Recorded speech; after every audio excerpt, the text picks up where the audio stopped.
Turn me right on every Tuesday night. 8 to 10 birds of a feather got that flight. Nothing but the hot takes.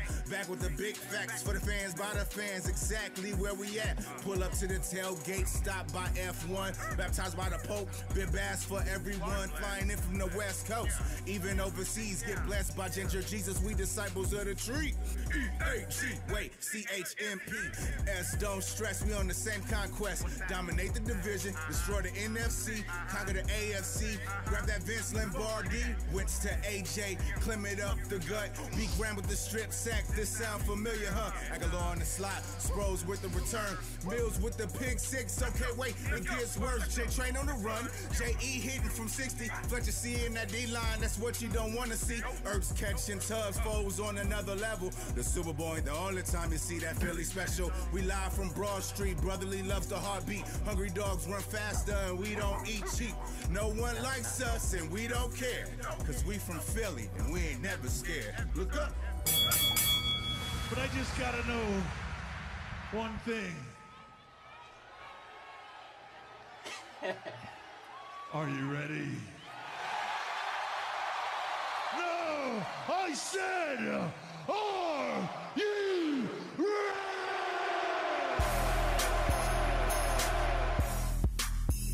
What's up, Philadelphia?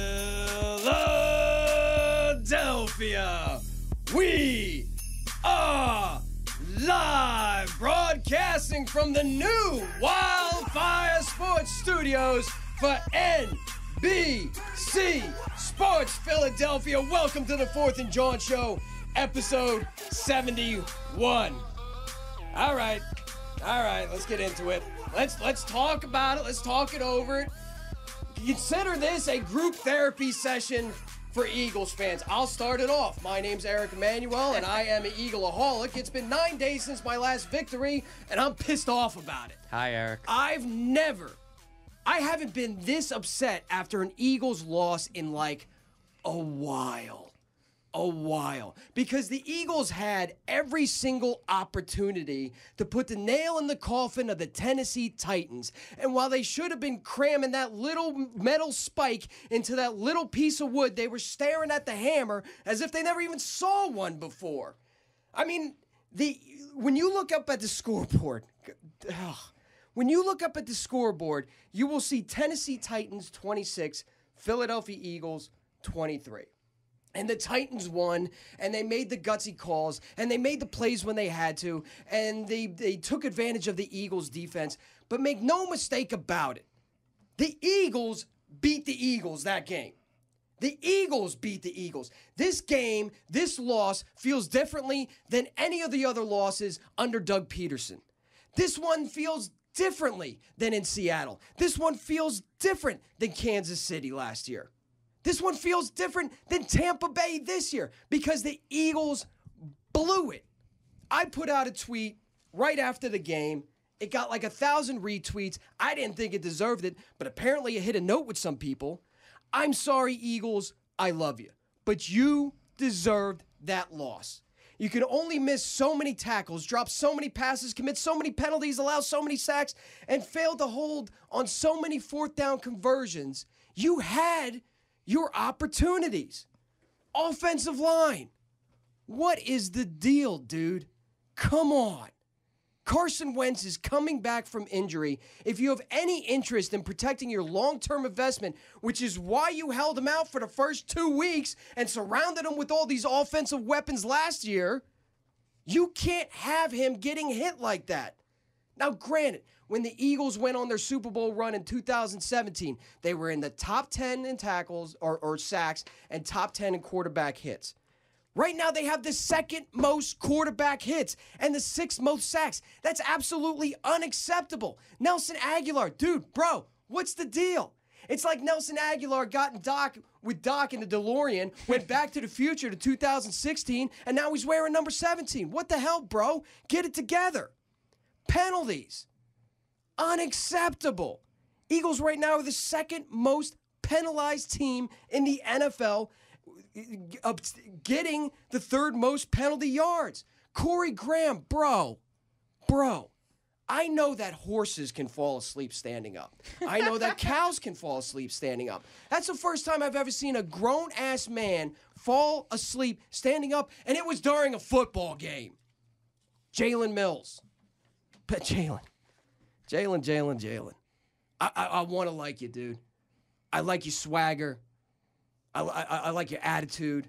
I like the fact that you got a short memory and you can get back on the field and try to make a play the next time. It's getting hard to defend you, bro. It's getting really hard to defend you. I mean, you are right now a mismatch. And we shouldn't be saying that about a starting cornerback in the NFL. Darren Sproles on a linebacker. That's a mismatch. Zach Ertz on a safety. That's a mismatch. Derek Barnett getting blocked by a tight end. That's a mismatch. I can't be talking about NFL receivers going against one of our starting outside corners as a mismatch. We're going to get into all of this today around the horn. We're going to hear from your tweets, your texts, let you kind of vent. Let you vent about this loss.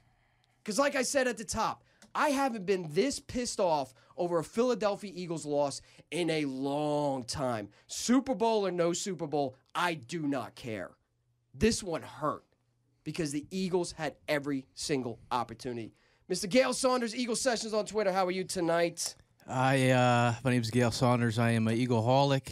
And, man, the Eagles gave a basic-ass effort, and the results are basic-ass results. You are now 2-2.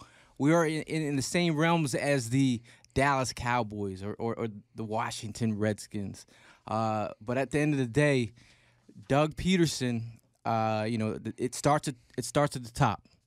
And when you look back at one of the ideas that Doug Peterson was going in when he wrote his book, Fearless: How an Underdog Becomes a Champion, he talked about Doug Marrone and that right before the half, the Jaguars kind of like, they got the lead. They kneeled the ball. And he said to himself, I was thinking there, you got to be kidding me right now. It made me mad because Jacksonville had New England right where they wanted them. I was screaming at the TV in my office when they knelt right before halftime. Inside, I was like, I'll never do that. It fueled me. They could at least try for a field goal. They took it out of their quarterback's hands. They didn't give it to their back, Leonard Fournette. I thought, if they lose this game, this is why. Sure enough, they would go on to lose that game. I'm sitting in this thinking, it's right before the half, and it's 3rd and 3 with 11 seconds. Be aggressive, Doug. Be that guy that won a Super Bowl, the guy that dialed up the Philly special. Be the creative Doug Peterson. You run the ball with Jay Ajayi on that. I mean, that's so uncharacteristic of Doug. And at the end of the day, I'm talking about being aggressive, being a champion. A championship team is aggressive. You dictate to other teams what you're going to do, whether it be on, our linemen getting in the fourth quarter getting beat by a rookie defensive end, Lane Johnson. We just talked about Lane Johnson last week. I didn't even want to bring it up. But at the end of the fourth quarter, the game is on the line. You got to expect those kind of guys to step up and make plays. But also defensively, you talked about Corey Graham, but I'm talking about being aggressive, Jim Schwartz, play a regular defense, have some safeties over there. Be aggressive, dictate to the offense what we're gonna do. We're gonna set the tone. But instead, you have you're letting receivers. If I see another freaking wide receiver get a free freaking release. Keep it PG. It's NBC now. Keep it PG. Man. I mean, put a hand on a freaking wide receiver. Jim Schwartz, set your players up to succeed. This is what it's about. We know they have limitations, but set them up to succeed. So if there's anything I could take away from that game, football talk, you're talking about regrouping, moving forward, and trying to bring the pieces back together and play championship football. But at the end of the day, you got to be aggressive. You have to set the tone. Last year is last year. The new norm, I don't know what the new norm is right now. I'm a little confused. But We got to do something. And you talk about being aggressive. And it's easy to be aggressive when you have confidence in your players. So when I see Doug Peterson not being aggressive, inherently, I know he wants to be. That tells me he has an overall, he doesn't trust his guys Confidence to get the job done. And that's scary to think about, because when Doug gets hesitant, that means he doesn't have confidence. It's the same way where Jim Schwartz blitzing early and often. Blitzing early. There were a lot of blitzes early on in that first quarter. And I thought to myself, that is very uncharacteristic of Jim Schwartz. What does that tell me? What is that speaking to me? Because we talked about in a previous episode how Jim Schwartz said he likes to dictate the blitz on his terms. He doesn't want to blitz because he feels like he has to blitz. He wants to blitz because he wants to blitz. And he was blitzing early and often. What did that tell me? Confidence. The front four, simply put, is not applying enough pressure to the quarterback. And when there's not enough pressure to the quarterback, with a suspect secondary that's been taken advantage of, he feels like he needs to bring pressure in order to get the job done. There's an overall lack of confidence within this coaching staff on the players on the field. And you can see that. It's contagious, man. And it's contagious. It's freaking contagious, bro. To quote Jarvis Landry, it's contagious, man. It is contagious. It's contagious. But, there's something else that, a lot of people were thinking about, like, Avonte Maddox is our backup plan. A guy who has never played safety in college, all of a sudden is now our backup plan at safety. Played 25% of the snaps at safety. So, all of us have been talking about, hey, potentially moving Jalen Mills to safety. Maybe they do that. And Jim Schwartz addressed that in his press conference today. In other words, it's easier to replace one guy and teach one guy one position than to play the rotating wheel of positions. Because if you move Jalen to safety, then you got to move Sidney to the outside, and you got to move Avonte Maddox in the inside. But they say that, and they say that, though. But they cross-train. In the same press conference, he said that these players cross-train, and the reason why they like them so much is their versatility. Think about this. You've got a rookie nickel corner, which is his natural position, playing safety. You mean to tell me that you can't move Jalen Mills, a guy who's been in this defense and knows the roles in this secondary, the safety? You can't move Sidney to the outside? And he's played safety in college. And he's played safety in college. There's something to that press conference. I understand where Jim Schwartz is coming from, where it's easier just to replace one guy and teach one guy a position so you don't mix up the whole thing, because now you're teaching other people other positions, and everybody, you got to be worried about three guys instead of just one guy. But they're cross-training. They know this secondary. Sidney Jones's natural position will be on the outside someday. Maddox's natural position is in the slot someday. Move Mills is a liability out there. You're not going to be able to play the Minnesota Vikings. You're not going to be able to play Eli Manning and the New York Giants in that quick release with Odell Beckham Jr. With number 31 getting toasted out there, running from behind. And I swear to God, Jalen, the finger-wagging thing never bothered me before. But the minute I saw you get burned and the receiver dropped the ball for an incomplete pass, one that he should have caught, and you stood up there wagging that finger, I can tell you exactly where to stick that finger, but I can't right now. PG for NBC. You know where I'm going with it. Now, a roundabout passer rating on Jalen Mills, I think, is around 118. Unacceptable. Passer rating on Jalen Mills. Now, Ronald Darby, who's had his issues with tackling, he's had his issues with playing way too far back. You rocking a 4.3, 9.40. I'm sure you can stick your corner. You don't have to be 15 yards back. He's around 85, 86. Passer rating. Yeah. And then Sidney Jones is around 85, 86, around there. So to me, that tells me where every single team is targeting. And at the end of the day, as a coach, as a defensive coach, and Jim Schwartz, you have to realize, all right, every team is picking the scab. So what are you going to do? Are you going to bracket, give him some help over there? Are you going to do something? I think that the reasoning, Corey Graham, it's way too much for him, but I think Avonte Maddox, if I'm trying to go into their heads, they're thinking he's got that range. He's a 4.39 guy. He's got that ability to run a sideline to sideline. Maybe that's what they're thinking.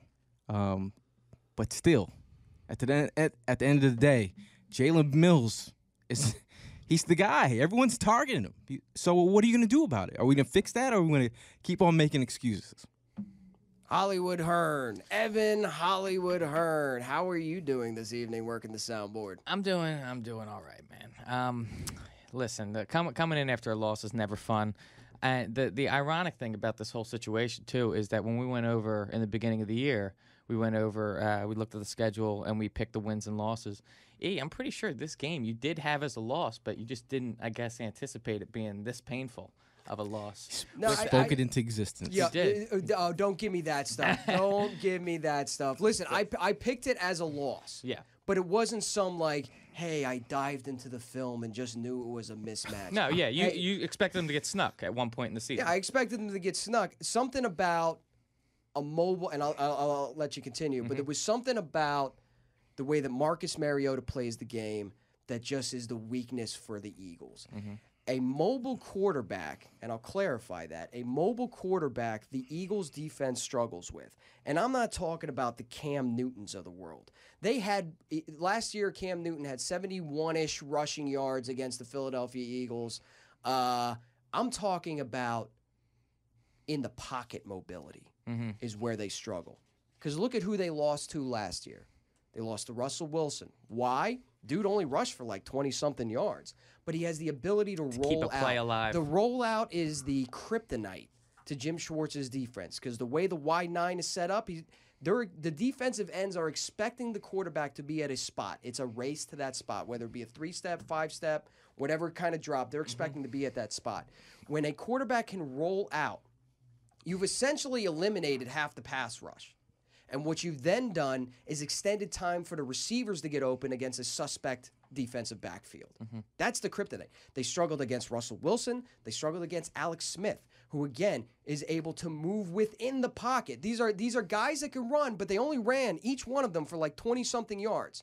The kryptonite to the Jim Schwartz defense is being able to roll out, extend the pocket. Because once those guys meet at that spot, QB ain't there, problems. Go ahead, continue. I'm sorry. No problem at all. So, to keep branching off of the point you had, I feel like Jim Schwartz was not really he wasn't fixing anything, and he wasn't giving any of his players any help. I remember when I used to watch the Chip Kelly games, as all you guys would do the same exact thing. You can look at the formation, you could look at the personnel on the field, and you could make a prediction as to what's going to happen. When I was watching that game, I had that same haunting feeling coming back to me because I'm watching our defense out there, and I'm watching Jalen Mills not pressing Corey Davis, whoever he may be covering, and I'm just sitting there thinking, I was like, Gail, to branch off the stats you were just saying, I would be picking at Jalen Mills all day long. He's playing 15 yards off the line, and I just don't understand how there isn't any help being given to these players. There's 3 fourth-down conversions in the end of the game. It's completely unacceptable. I really don't know what to say about this team because it's just so unidentifiable to the Eagles that I've been used to seeing. And that stat you just said about the 3 fourth-down conversions? Yes. That's the first time in NFL history that's happened. And we talked about going into this season how this is an elite defense, how we think that this defense is possibly even better than last year. Guys, I don't want to say that they've been figured out, but they need to figure something the hell out. Yeah, Corey Davis in weeks 1 and 3, 13 receptions, 151 yards. Got his first career touchdown against us. He's Against been in the league a full year already. Yeah, against the Eagles, 9 receptions, 161 yards, 1 touchdown in 1 game. Yep. You're talking about a Tennessee Titans team, and I have to credit Ike Reese because I was listening to WIP. I have to credit Ike Reese with this stat. Yeah. Going into that game, the Titans led the league in rush attempts per game. In that game, they just threw the ball all over the Eagles. Yeah. They knew what the weakness was. Right. And my biggest fear in all of this, because you know, and granted, it's kind of far-fetched, but you'll see where I'm going with it. It was not too long ago when on a Tuesday night, very oddball game, Michael Vick against the Minnesota Vikings, who, by the way, are coming to town. Oh, great. The Minnesota Vikings figured out that Mike Vick can't roll to his right. Can't. He's left-handed. He can't roll to his right. And if you bring the pressure from the left-hand side, he can't handle it. Yeah. That was the if you were to pinpoint the downfall besides many off the field issues, but if you were to pinpoint the exact moment when Michael Vick's career as a viable starter in the NFL died, it was that. When he got figured out by NFL defenses, more specifically the Minnesota Vikings. The way that Tennessee Titans defense brought pressure, the run-pass option was rendered almost useless. Almost useless. Because basically the read that Carson Wentz has to make in order for the run-pass option to work so effectively, he's got to read two guys. Or if the defensive end crashes in, he's sneaking another guy around the end. My biggest fear is that other teams, because this is a copycat league, it's a parody league, look at the way the Tennessee Titans defended the Philadelphia Eagles offense, who, by the way, still had a pretty good day. Yeah. But knew how to put hits on Carson Wentz, and more specifically, the way that offense, who was so run-heavy going into it, said, no. We're just going to sling the ball. We're going to roll Mariota out, buy him a couple extra seconds, and by doing so, we're going to take advantage of the suspect secondary. My biggest fear is that the Eagles have gotten, like you put it, somehow figured out, and that this loss is going to linger long-term. I mean, the crazy thing is the Titans had a total of 4 explosive plays the whole season. That was the fewest in the NFL. Against the Eagles, all to Corey Davis. He had catches of 51, 28, 25, and 20 yards. And like last week, I was talking about, they're playing right into our strengths. We shut down the run. Like, they didn't go anywhere. So, at the end of the day, they're playing right into your scenario. We got them on passing downs. Like, that's where we want them. And the fact that we couldn't put them away is depressing, And one thing that we were so strong in the previous week, what was it, the Indianapolis game or the Tampa Bay game, where we had the 11-minute drive, and we controlled the ball. We controlled the ball the entire game. And then you come out in the beginning of that game, and I believe that the Titans ran like a 9 or 10-minute drive on us, in the first half. They controlled the clock from the beginning of the game. This is the type of loss where you can't pinpoint one particular thing. Yeah. You can't pinpoint one particular play. You can't pinpoint one particular play. Take your pick of the 4th down conversions. Take your pick. That 4th and 15 was the worst. What about the 3rd and 19 or whatever? It's still worse. What I'm trying to say is you can't point your finger at any one specific thing. It's a collective thing here. True. That's the concerning part. And I'm walking away from that Tennessee Titans game with more questions than I do have answers. And that's concerning, considering you're looking at the 2017 Super Bowl champions. New norm. What norm is this? Is this the old norm? Because right now, this team is closer to the 2016 Carson Wentz starting as a rookie, Doug Peterson-led Philadelphia Eagles than it does the 2017 Super Bowl champions. When they look at themselves in the mirror, and they are going to have to take a long, hard look in the mirror with the Minnesota Vikings team that is desperate, they're going to have to. Are they going to see the reflection of that Super Bowl championship team, or have they been figured out? Yeah. I mean, one thing that, that is a reality is the injuries. Jason Peters, still not himself yet. Jason Kelsey's dealing with something. Corey Clement, quad. We got a fractured back, Ajayi. He played pretty well, but, there are injuries. Rodney McLeod, gone. Yeah. So there are injuries that they have to deal with. I know that's the whole next man up mentality, but right now you need some talent. And I keep. Well, you say that the next man up mentality, and we just referenced the new norm. I mean, everybody talks about, well, that was last year. That was last year. What's so different about this year's Philadelphia Eagles team than last year's? I mean, think about it. Did Patrick Robinson and LeGarrette Blount and Trey Burton have that much to do with the overall success of the Eagles? I mean, where is this attitude? Where's this next man up mentality? Yeah. Where's this Listen, I know you're world champions, you're top dogs now. Where's this underdog? Right now, you're playing like underdogs are supposed to be playing. Mm-hmm. Where's the attitude? I hate to say it, but last year, throughout the entire stretch, it had this feeling. The whole season had this energy that came with it. With each win, the whole team was playing, and they had great chemistry the entire season. I haven't this season felt that type of chemistry on the field at all. In comparison to last year, we got 70%. We got 70% of the same personnel out there. Yeah. But I don't know where all the energy's been drained from them. Yeah, there's moving parts, man. There's a lot of moving parts. But the core players are there. But then they're all finally playing together. I think that's the one thing they haven't really played together. I mean, Alshon Jeffrey hasn't played a game since the Super Bowl. That was his first game back. So there's moving parts and players on different levels of where they're at. Where they're ready, yeah. So I think last year you saw them get into that groove, and they stuck. Like, they were in a groove. Yeah. They just haven't found that groove yet. They need to find it. They better get that groove back. In a hurry. Because Doug Peters had an interesting quote on PhiladelphiaEagles.com talking to Dave Spadaro about we're a 2-2 team right now. We could easily be 4-0 with a couple plays. We could easily be 0-4. So even he recognizes it. And I completely agreed with that statement. What I didn't agree with was the follow-up sentence to that, and that was, we're exactly where we thought we would be at this point. Wait, what?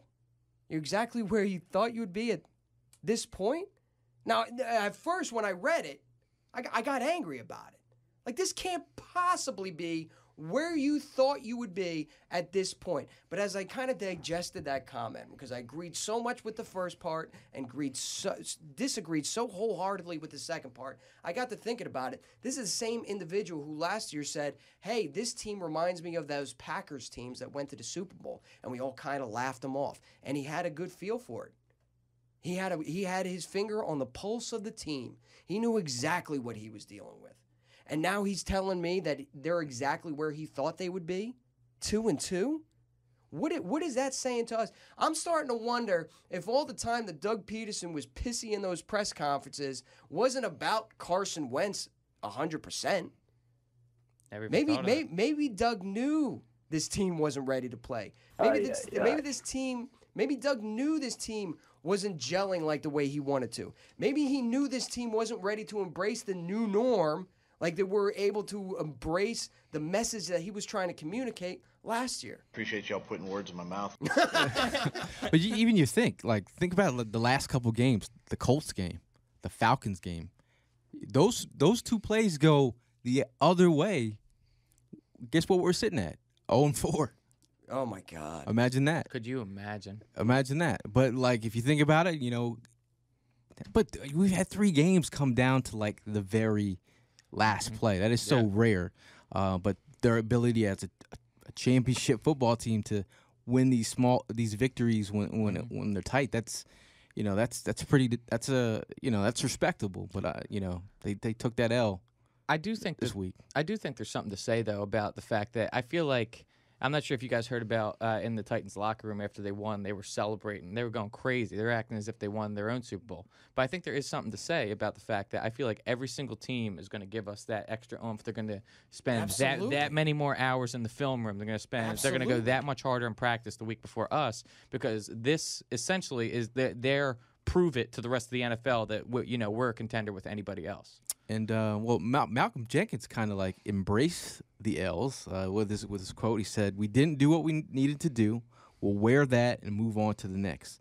I love this game. You feel it's in its totality, the thrill of victory and the agony of defeat. Both are destined to come, but it's how you respond that defines you. Hopefully Malcolm Jenkins is the most heady football player I feel like in the locker room. He leads these guys wholeheartedly. For sure. He gets these guys and and rights the ship.